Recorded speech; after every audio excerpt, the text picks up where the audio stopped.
उत्तम क्षमा माधव भाव है, सत्य शौच संयम तप त्याग उपाय है। आकिंचन ब्रह्मचर्य धर्म रस सार है, चहुगति दुख ते गाय मुक्ति करतार है।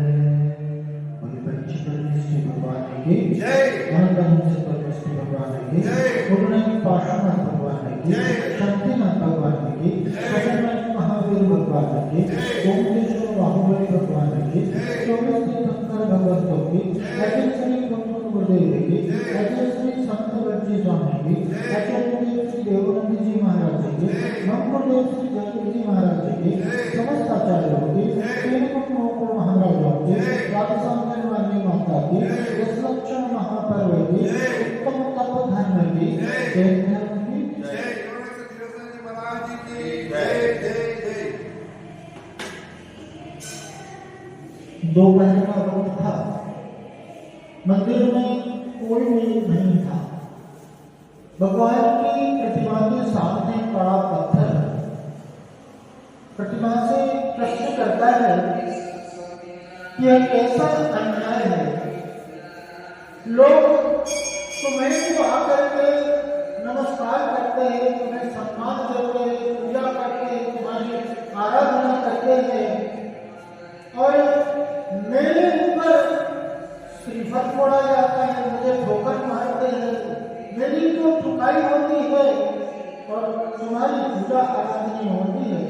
ये कैसा अन्याय है, जबकि हम दोनों एक ही खानदान से निकले हैं।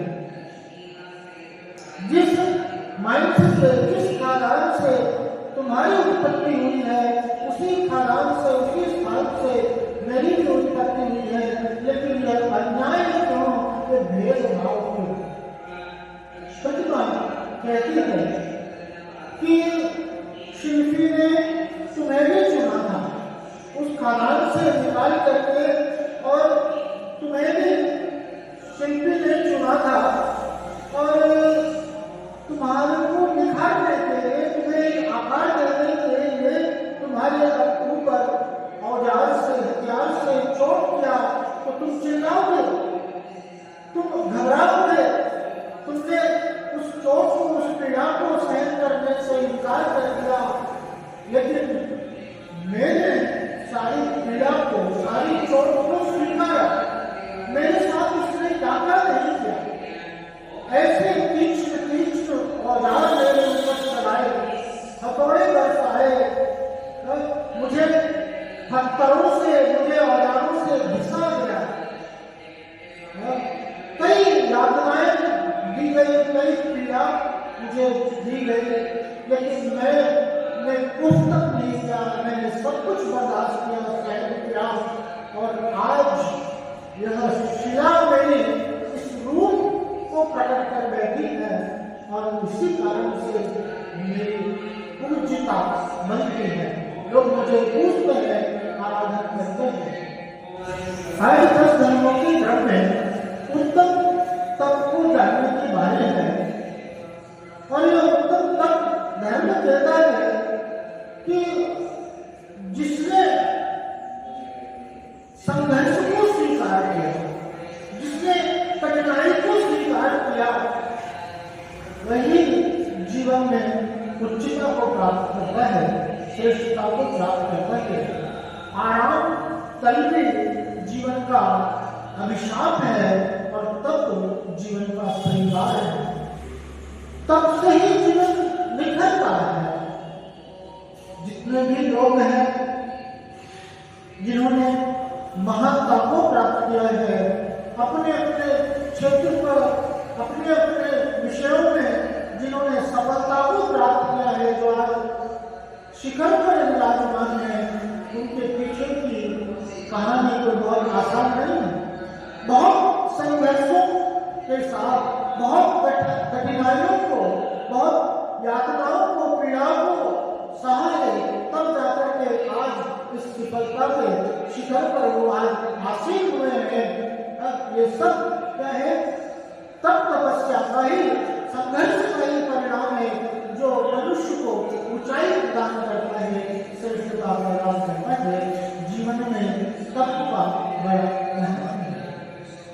सोना खदान से निकलता है तो वह अशुद्ध होता है, लेकिन उसी स्वर्ण को, सोने को जब सुनार अपने कार्यशाला में लेकर के आता है और उसे अग्नि में तपाता है, उसे टोकता है, तो कैसा वो सोना और निखरता है। उसी प्रकार से हमारा जीवन निखार को प्राप्त होता है, उत्कृष्टता को प्राप्त होता है। और उसके पीछे का आधार है, उसके पीछे का कारण है तप। और जब तप की बात आती है तो एक अलग सी छवि मन में प्रकट होती है। साधारण लोग क्या कहते हैं कि तप में हमें बहुत अलग प्रकार का उग्र तपस्या को धारण करना, बहुत कठिन पराक्रम करना, बहुत उपवास कर रहे हैं, जैसा कि सूरज की तपन में बैठे हुए, कोई पंचांगी तप तपता है, कोई बहुत ठंडे स्थान पर वास करने को तप मानता है, कोई बड़े बड़े केश बढ़ा देने को तप मानता है, आदि आदि अनेक प्रकार से तप के नाम पर लोग अलग अलग उपक्रम करते हैं। लेकिन तप का वास्तविक अर्थ क्या है? क्या है वास्तविक अर्थ? तो तप की परिभाषा देते हुए आचार्य कहते हैं, यही पर लोए सुहाने निर्विघ्न को जो करे समभाव। क्या कहे? इसी पर लोए सुहाना, यानी जो इस लोक में और परलोक में भी सुख का कारण बने, निर्विघ्न जो भी तप के नाम पर क्रिया कर रहे, व्रत कर रहे, उपवास कर रहे हैं, अभी आगे जाकर के अपन चर्चा करेंगे। तो 12 प्रकार के तप की बात आई है, जो 12 प्रकार के तपों की अपन चर्चा करेंगे। लेकिन उसके पीछे का उद्देश्य क्या है, मुख्य कारण क्या है कि इस जन्म में जो सुख का कारण है और अगले भाव में भी जो सुख का कारण है, और उसके पीछे निर्विघ्न अपेक्षा से रहित, यहाँ पर किसी प्रकार की कामना नहीं हो, किसी प्रकार के प्रतिफल की इच्छा नहीं हो, अपेक्षा से कामना से रहित जो उपक्रम किया जाता है, साधन किया जाता है, उसे क्या कहते हैं? तप कहते हैं। अपेक्षा नहीं होनी चाहिए। तो अपेक्षा तो रावण के भी, रावण ने बहुत घोर कैसे भक्ति करी, शांतिनाथ भगवान की भक्ति कर रहा था, और कैसा अपनी नाड़ी की वीणा की तार जब टूट गई तो अपनी नाड़ी की नस से तो क्या की भगवान की भक्ति करी। ऐसा तप किया, लेकिन वह तप का कारण क्या था? वो किस उद्देश्य से तप कर रहा था? राम पर मैं विजय को प्राप्त करूं, ऐसे उदय से राम को जीतने के लिए, राम को हराने के उद्देश्य से, शक्ति को प्राप्त करने के लिए वह उस तप को कर रहा था।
तपस्या के संदर्भ में हम पंडित ध्यानंद राय जी के पंक्तियों के आधार पर हम इसे और समझते हैं। क्या कहते हैं पंडित जी? तपस्या में सुरगाय कर्म सिद्धर को वर्ज है, द्वादश विधि सुखदाय क्यों न करे निज शक्ति। तपस्या है कभी उत्तम संयम धर्म के संबंध में हमने मनुष्य जन्म की महत्वता का चर्चा किया था और आज सबके संबंध में भी बात आती है कि उत्तम पद को प्राप्त किया जा सकता है तो वह है एक मनुष्य जन्म ही ऐसा है जहाँ उत्तम पद को प्राप्त किया। उत्तम पद का उत्तम का सम्यक दर्शन के साथ उत्तम का किस बात को संकेत करता है? सम्यक दर्शन। जो सम्यक दर्शन के साथ तपा जाए वह उत्तम का है। जो आत्मबोध जो आत्मा को लक्ष्य में लेकर के आत्मा में जो कर्म कालिमा लगी हुई है राग में शादी निकाले भाव है, इस आत्मा की अशुद्धता को दूर करने के लिए, कर्मों को नाश करने के लिए जो शादी का विरोध किया जाता है वो क्या कहलाता है? उत्तम सब चाहे सुनाए। ऐसे उत्तम सबकी चाह पाकर रखते हैं सुनवाए। देवों में भी जो उत्कृष्ट देव है, देवों के भी जो ऊपर के देव है, देव है, वो भी इस तक की कामना करते हैं क्योंकि इस मनुष्य जन्म में उत्तम पद को पा जा सकता है। तपस्या है देव गति में क्या है? वो किसी प्रकार का तप नहीं हो सकता। वहां पर भोग आदि की प्रचुर मात्रा में उपलब्ध है और वहां पर वो शरीर वो आदि वहां तप करने की कोई अनुकूलता नहीं है। किसी प्रकार की तपस्या देवमुखी में नहीं हो सकता और वो तब ऐसा है परम सिद्ध को वज्र है। जिस प्रकार से बिजली गिरती है बिजली वज्र वज्र करके पर्वत को चूर चूर कर देती है, ऐसा भी पर्वत हो तो क्या होता है? वह टुकड़े टुकड़े हो जाता है, खंड खंड हो जाता है। इसी प्रकार से तपस्या के प्रभाव से ये जो अनंत काल का कर्म रूपी पर्वत हमारे ऊपर चल रहा है वो कर्म रूपी पर्वत में वो तपस्या वज्र के समान है जो है खंड खंड कर देता है, चूर चूर कर देता है, उन कर्मों का नाश करने वाला माध्यम होता है। तब है इसलिए तप की महत्ता है और वो कैसी है? क्यों न करे और वो कैसे है? 12 प्रकार के तप का वर्णन आता है। प्रत्येक परिसंख्यान रसद परित्याग लीट संज्ञा आयतन आयत के ये 6 प्रकार के बाह्य तप है जो शरीर के माध्यम से जिसकी साधना की जाए। इस प्रकार से ये 12 प्रकार बताए। उसमें सबसे पहला प्रकार होता है अनशन। अनशन मानना अपने अनशन किसे करते हैं? उपवास करते हैं। उसी उपवास का नाम क्या है? अनशन। यानी चारों प्रकार के आहार का त्याग करना। खाद्य, स्वाद और लेप और शेप। अन्न आदि क्या है? खाद्य। स्वाद है, स्वाद में और मिठाई आदि स्वाद है, लेप है, चाटने वाला, पेय है, रस आदि को बनाने का इस प्रकार से चारों प्रकार के आहार का त्याग जो किया जाता है वो क्या कहलाता है? अनुष्ठान नाम का उपवास।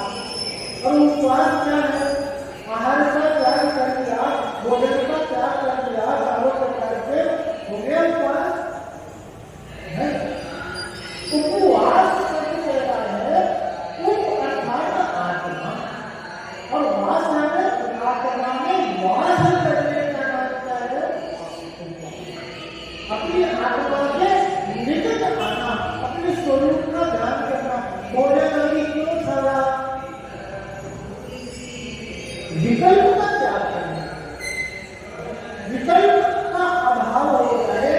मैं निर्विकल्प हो जाऊं, भोजन आदि के विकल्प से, व्यापार आदि के विकल्प से, सभी प्रकार के सांसारिक विकल्पों से छूट करके अपनी आत्मा का ज्ञान करना, अपनी आत्मा का साधन करना, ये क्या कहलाता है? उपवास करना। और अगर भारत में आहार का त्याग कर दिया, भोजन आदि का त्याग कर दिया, और क्या कहो, बार-बार विषय भोग का चिंतन चल रहा है, टाइम पास कर रहे हैं, टीवी आदि देख करके टाइम पास कर रहे हैं, ताश आदि खेल रहे हैं, वैसे ही करके समय को गुजारने का नाम उपवास नहीं है। धर्म ध्यान पूर्वक जब तक स्वाध्याय आदि के माध्यम से उस समय को और अपने आप को कल्याण में लगाना, इसका नाम क्या है? उपवास है। नहीं तो क्या है? लंघन मात्र है। आप लंघन किसे कहते हैं? आपने ग्रहण नहीं किया, आपने उसे ग्रहण नहीं किया, खाया नहीं किया, नहीं कुछ भी नहीं किया, बस बाकी सारा अंदर में क्या चल रहा है? उसी का चिंतन चल रहा है। अंदर से विरक्ति नहीं है, अंदर से वैराग नहीं है, बाहर की क्रिया और उपवास की श्रेणी में अनशन। और दूसरा क्या? अमोदर्य। अमोदर्य क्या? एक टाइम खाना, और वो भी कैसा? भूख से कम खाना। अमोदर्य कि भाई आप 4 रोटी खाते हो तो आप 3 रोटी खाओ, आप 2 रोटी खाओ, 4 सब्जी की जगह 2 सब्जी लो, एक रस है उसमें एक रस नहीं लेना, मीठा नहीं लेना, ये सब क्या कहलाता है? अमोदर्य। लेकिन क्या करते हैं? दुनोदर्य। दुनोदर्य है भूख से दूसरा खा लो, फिर तो दिन में खाना नहीं है, उसके दबा लो बढ़िया से, अच्छे से क्या तो वो क्या? उन्होंने करना नहीं है, भूख से कम लेना, भूख से अपनी जो जरूरत है उससे कम लेना।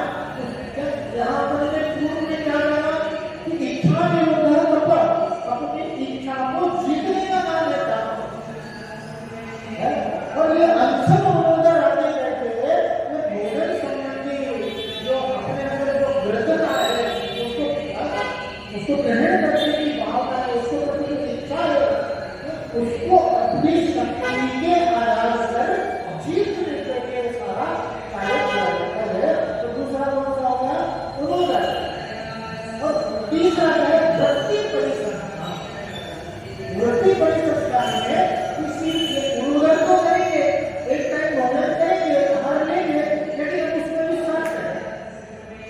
शर्त यह है कि कोई विधि लेते, कोई विधि ले लेते हैं, कोई उधर से महिला आ रही है, उधर से एक बैल जा रहा है और उसके सिर पर गुड़ लगा हुआ, गुड़ खांड लगा हुआ होगा, तो कारक को भयंकर।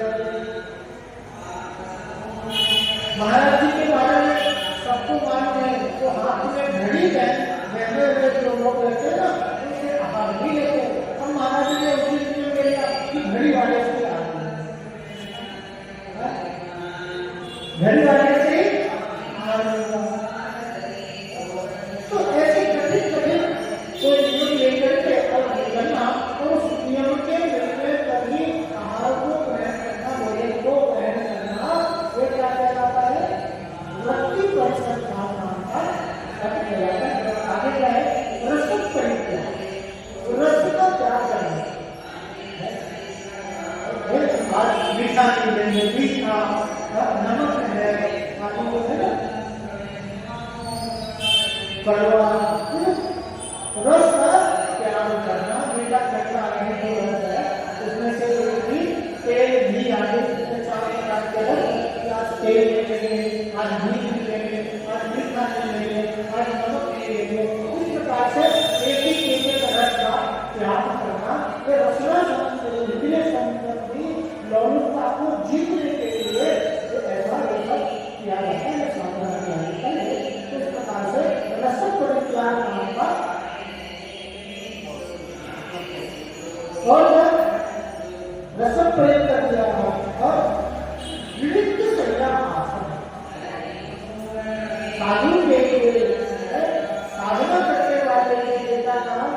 एकांत स्थान पर प्रवास करो। लोगों का भीड़ बना हो, लोगों का आना जाना हो, मिलना जुलना नहीं, जब लोगों की भीड़ लगी रहेगी, लोग आएंगे जाएंगे, साधना कैसे होता है? दिन भर लोग कहते हैं महाराज जी के पास, महाराज जी ध्यान कर करेंगे, महाराज जी स्वाध्याय कैसे करेंगे? तो एकांत में प्रवास करना और मैं एक करवट से ऐसा एक मुद्रा में बैठे रहना। एक जैसे पद्मासन में बैठे हैं तो लंबे काल तक पद्मासन में ही बैठे हुए ध्यान रखना है, खड़े हैं तो खड़े होकर के ध्यान रखना है, लेटे हैं तो एक ही मुद्रा में लेटे हुए हैं। इसको क्या कहते हैं? लिप्त शैया आसन नाम का यह तप कहलाता है, जहाँ पर एकांत में वास होता है, जहाँ पर मैं और मेरी साधना है।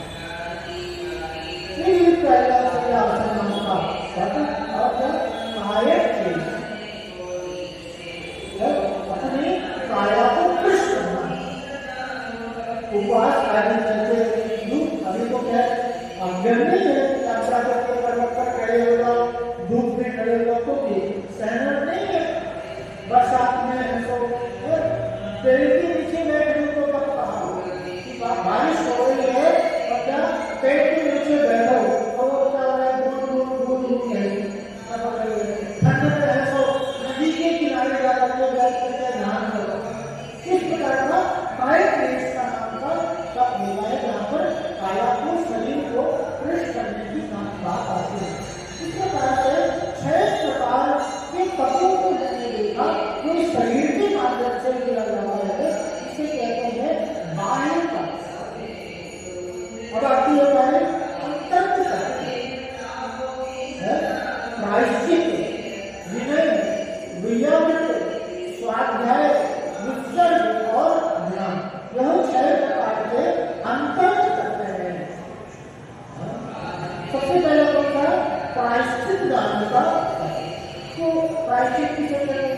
मैं अपने दोषों के प्रति क्या है? अपने मन में निंदा के भाव को होता होना, ये क्या कहलाता है? प्रायश्चित। अंदर से पछतावा होना। एक तो क्या होता है? गलती करके उस गलती को छुपा के गलती ही नहीं नजर आ रही है, और एक उस गलती को स्वीकार करके और अपने अंदर उसके प्रति गहरा पश्चाताप का भावना होना, और वो पश्चाताप के भावना के परिणाम को गुरु आदि के सामने जाकर के, भगवान आदि के सामने जाकर के अपने उस दोष को प्रकट करना। आचार्य कौन होते हैं? जो अपने शिष्यों को प्रायश्चित आदि के माध्यम से उनके दोषों का निवारण करते हैं, शोधन करते हैं, तो आचार्य हैं। और शिष्य के माध्यम से यदि कोई दोष हो जाए तो वह दोष को क्या करता है? जाकर के आचार्य के सामने प्रकट करता है। ये नहीं कि अपने मन से कोई भी प्रायश्चित ले लिया,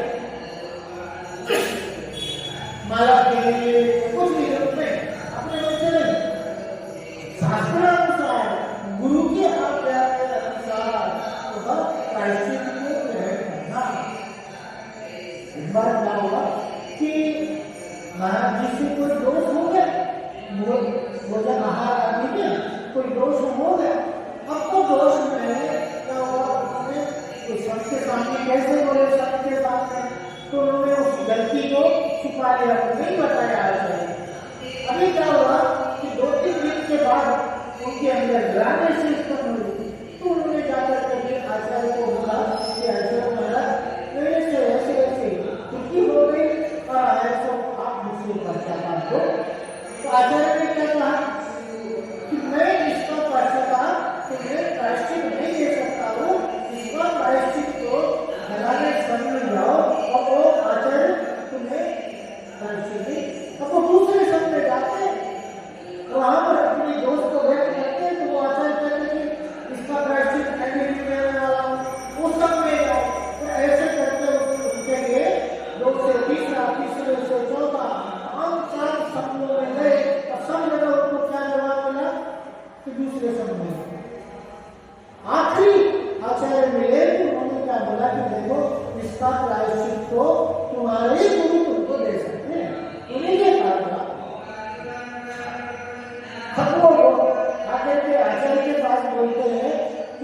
प्रायश्चित आपको ही देनी थी तो मेरे को इतनी जगह क्यों घुमाया?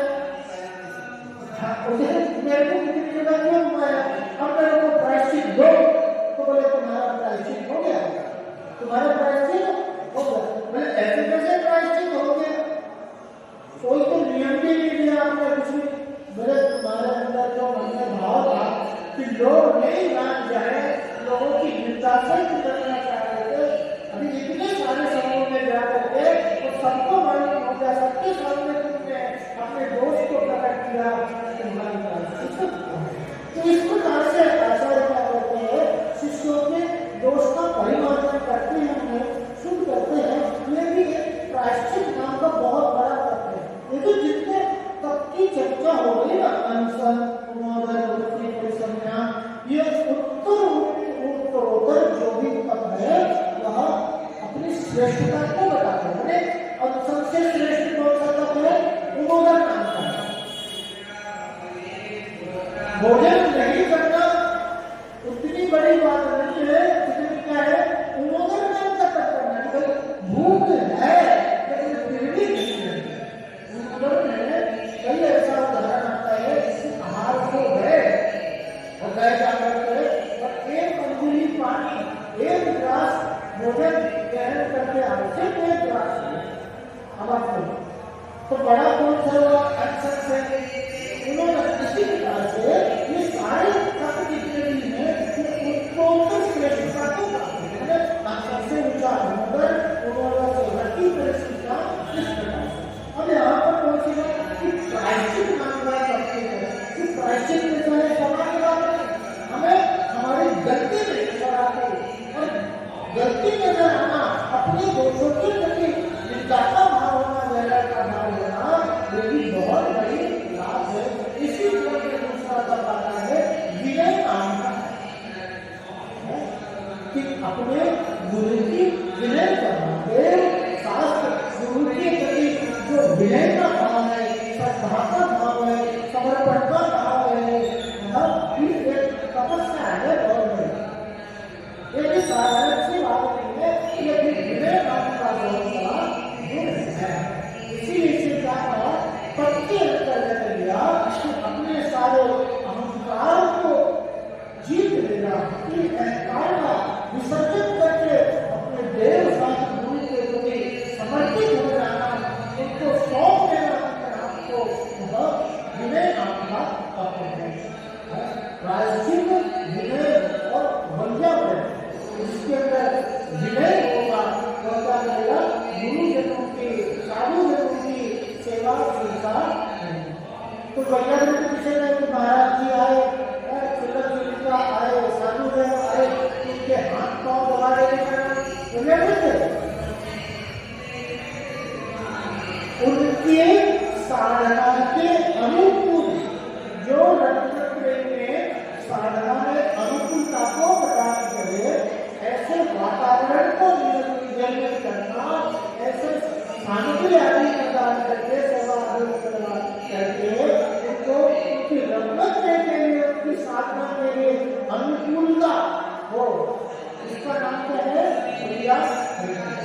हाथ पांव दबाए निहार करके आया करता और तो क्या था, हाथ पांव आगे दबा करके उनकी पीड़ा को दूर कर दिया। कोई रोग आदमी है तो औषधि के माध्यम से या उनके पास पुस्तक आदि है, आगे आगे आप जैसे लगे तो उनको सुख सुविधा मार्ग के अनुकूलता प्रदान करना, ये क्या कहलाता है? वैयाम नाम का तत्व है। और क्या कहा? स्वाध्याय। बात देखो, 12 प्रकार के कब है ना, तो 10वें नंबर का कब, ये क्या कहलाता है? स्वाध्याय। इस स्वाध्याय को भी कब की संज्ञा की बड़ा शब्द है, बहुत बड़ा, लेकिन सामान्य में ये नजर नहीं आता। देखो अनशन है, उन्मोदन है, वृत्ति, परिसंज्ञा है, रस परित्याग, ये जो बाह्य है ना, तो बाहर में नजर आने लगते हैं। किसी ने उपवास किया, कोई रस आदि नहीं लेता है, कोई बहुत आए थे, बहुत ज्यादा छत पर बैठ करके तो माला लेकर के ऐसे ध्यान बैठे हैं, ये सारे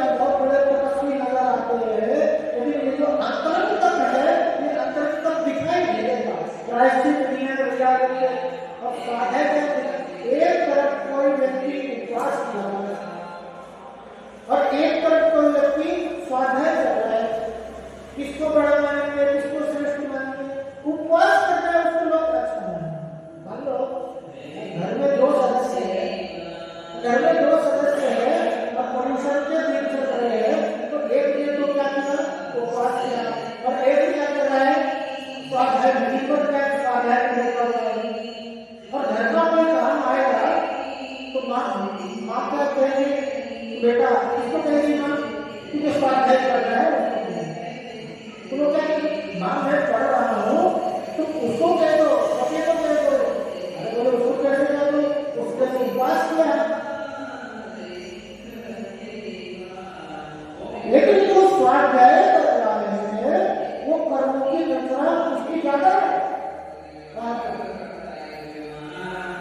शास्त्रों में स्वाध्याय को कर्म को कहा, स्वाध्याय कर्म को।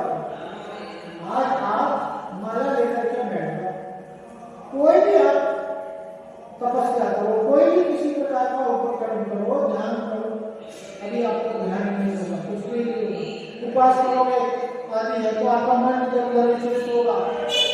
लेकिन स्वाध्याय एक ऐसा माध्यम है जहाँ आपका मन, वचन और काया तीनों स्थिरता को प्राप्त है। आज पंचम काल में कर्मों की निद्रा का अगर कोई उत्कृष्ट साधन है हमारे जीवन में तो वह स्वाध्याय। स्वाध्याय किसको, किताब खोल करके पढ़ लेना स्वाध्याय की, पढ़ने पलटने का नाम स्वाध्याय। स्व अध्याय, स्व का अध्ययन करना, अपने स्वरूप का चिंतन करना, अपने स्वरूप का मनन करना, अपने स्वरूप का ज्ञान करना, ऐसा कहलाता है स्वाध्याय कहलाता है। और स्वाध्याय ग्रंथ क्या कहा, वाचना। स्वाध्याय के प्रकार वाचना, प्रेक्षणा, अनुप्रेक्षा, आमनाएं और धर्मोपदेश, ये स्वाध्याय के प्रकार है। आप पुस्तक खोल करके ज्ञान कोई कर सकता है, आप पुस्तक खोल करके और रोज एक पेज क्या करो, जैसा जैसा लिखा है वैसा वैसा पढ़ना, ये भी स्वाध्याय नाम का। अभी आप लोग क्या कर रहे हैं, स्वाध्याय नाम का सब हो रहा है आपको लग रहा है कि आप तपस्या कर रहे हो, लेकिन स्वाध्याय नाम का सब हो रहा है। तो कौन सा, धर्मोपदेश नाम का, कि भाई धर्म सर्वाय, यही है स्वाध्याय। प्रेक्षणा, कि जो कुछ भी पढ़ा, जो कुछ भी जाना, उसको प्रसिद्ध के माध्यम से समाधान को प्राप्त करना, यह प्रेक्षणा नाम का स्वाध्याय, जिससे आपका जो संसार है वह दूर होता है और विषय क्या होता है वह आपके लिए स्पष्ट होता है। इसलिए हमने कहा कि जो भी मन में शंका हो, पहले तो शंका होती है, जिसको रुचि है, जिसको उससे अधिक नजर आ रहा है तो वह उसका समाधान जरूर करता है। उसके कारण में प्रेक्षणा नाम का स्वाध्याय, अपनी शंका आदि को दूर करना, दूर करने से, जाने करने से, प्रश्न आदि करके और प्रेक्षणा नाम का स्वाध्याय प्रश्न करना। अब क्या, अनुप्रेक्षा। अनुप्रेक्षा का बार बार चिंतन कर, जो कुछ भी जाना, अभी प्रवचन में सुना, क्या स्वाध्याय है करके जो कुछ भी हमारे जानने में आया वो जानना मात्र पर्याप्त नहीं है, उसे क्या करना, चर्चा में लेकर के लोगों से उसके बारे में चर्चा करना और क्या बार बार उसका चिंतन करना। वो चिंतन करने से क्या होगा, वैसी धारणा में आती है, वैसी अपने जीवन में आएगी। और अनुप्रेक्षा, आमनाएं और धर्मोपदेश, यह धर्मोपदेश, धर्म का उपदेश देने का अधिकारी वही है जो उसका ज्ञान है। देखो भगवान महावीर, और उन्होंने उनकी वाणी कब थी, केवल ज्ञान होने के बाद। सोचो, जब तक संपूर्ण का ज्ञान नहीं हो जाए तो उसे उपदेश देने का अधिकार कैसे। आज उपदेश देने के लिए सब तैयार बैठे,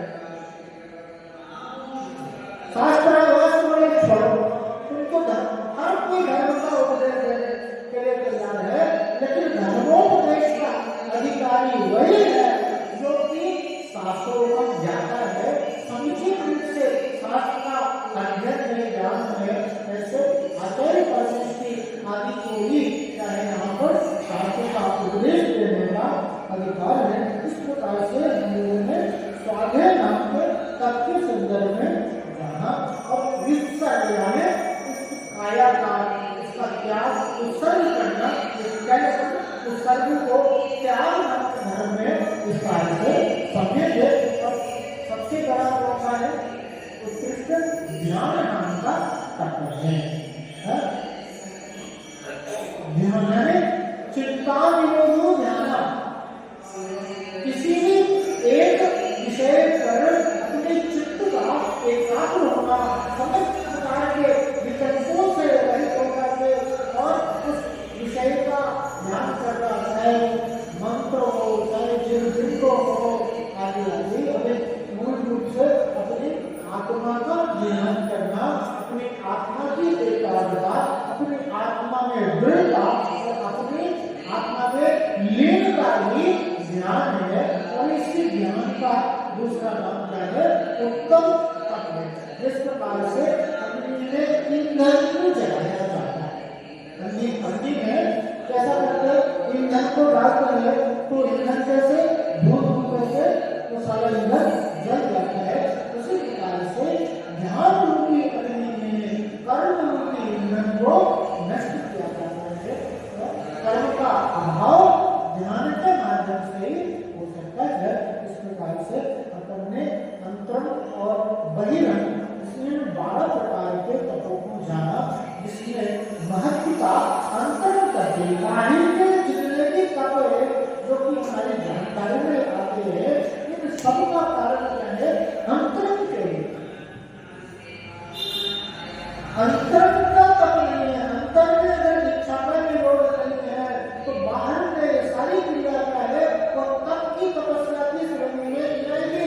तो लोगों ने तो बहुत वाहवाही हो गई, नाम हो जाएगा, लेकिन वो तुम्हारे आत्मकल्याण का कारण वह सम्यक इच्छा आदि का वांछा आदि का निरोध करके जो आत्मा का ज्ञान वही कार्य है, वही उत्तम तत्व कहलाता है, वही वास्तविक तत्व कहलाता है।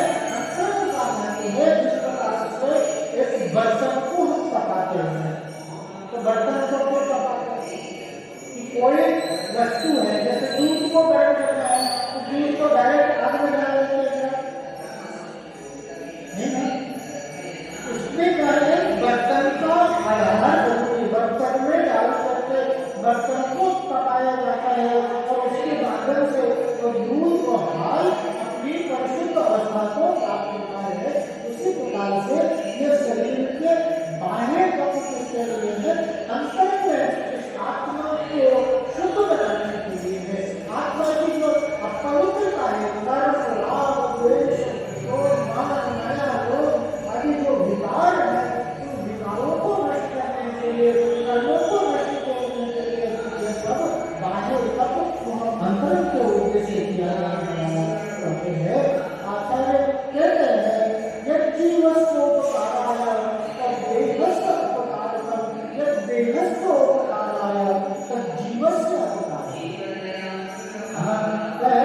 एक है शरीर दृष्टि और एक है आत्म दृष्टि। अगर शरीर पर दृष्टि रहेगी, शरीर का उपकार करेंगे, शरीर का हित करेंगे तो आत्मा का अहित होगा। मैं की पहचान के साथ धर्म होता है। मैं शरीर को जब तक मिथ्या भाव रहेगा तब तक क्या है? तब तक धर्म नहीं, तब तक कल्याण नहीं, तब तक बाहर जितना भी तब तपस्या करो, धर्म करो, वह सब संसार का कारण है। लेकिन मैं आत्मा हूँ। अब क्या होगा? जब अपनी पहचान हो गई तो किसकी सेवा करेंगे? ये जीवन को उपकार रहेगा, शरीर के उपकार में आत्मा का अपकार है और आत्मा के उपकार में शरीर का अपकार है। हमारे पास दो बगीचे हैं। शरीर को दृष्टि रहेगी, शरीर फलेगा फूलेगा, आत्मा रूपी बगीचा सूखेगा और आत्मा रूपी बगीचा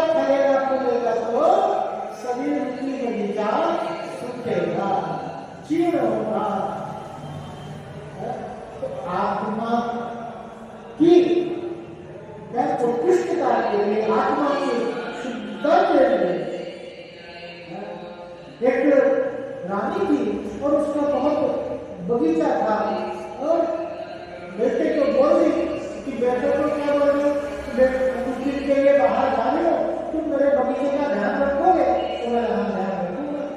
अब वो बगीचे को खूब साफ सुथरा रखा, उसके पेड़ को, उसकी टहनियों को खूब अच्छा पानी से धोया जाता, खूब अच्छा साफ सुथरा कर दिया। लेकिन क्या हुआ, सब सूख गया। आई जब रानी मैंने 20 दिन के बाद में तो सबका सारे पेड़ सूखे गए, कुमलाए हुए मिले। तो मैंने तुमने ध्यान नहीं दिया मेरे बगीचे का, मेरे ध्यान दिया, वो मैंने साफ किया, सारे पत्ते वत्ते साफ करते हुए, डालियां टहनियां सब साफ करता रहा। लेकिन क्या, अरे जड़ में जब तक पानी नहीं देंगे तो बगीचा क्या होगा, पत्ते तो सूखेंगे, फल फूल तो सूखेंगे। इसी प्रकार से मूल क्या है, आत्मा ही मूल है। उस आत्मा को लक्ष्य में लेकर के जितने भी कार्य किए जाए वो कल्याण का कारण नहीं है। इसलिए वो कर्म शास्त्र करते हुए कर्मों के नाश के लिए जो है तब कटा जाए, इच्छा निरोध होगा। ऐसे आत्मा को लक्ष्य में लेकर के आत्मा की पवित्रता के लिए, आत्मा की विशुद्धि के लिए, अपनी आत्मा के करीब आने के लिए, निकट आने के लिए, उसकी परम अवस्था को प्राप्त करने के लिए इन 12 प्रकार के तत्वों को जो हमने जाना कि ये शक्ति प्रदान, शक्ति विनाश प्रदान है, शक्ति का त्याग और शक्ति कैसे पता, अपने शक्ति अनुसार इन तत्वों का आचरण जरूर करना चाहिए, जिसके माध्यम से हमारा ये मनुष्य जन्म, ये जीव धर्म, ये सब अपनी सफलता सार्थकता को प्राप्त हो। हम सभी अपने उस उत्कृष्ट अवस्था को, उस परम पद को प्राप्त करें, आत्मा की परिशुद्ध अवस्था सबको उपलब्ध हो।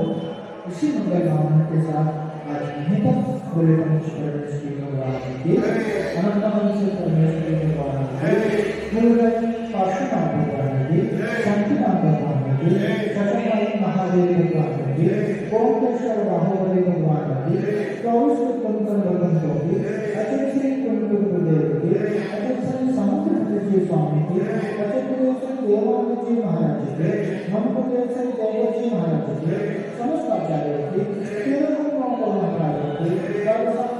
माता की दशलक्षण महाकाल की उत्तम पथधर्म की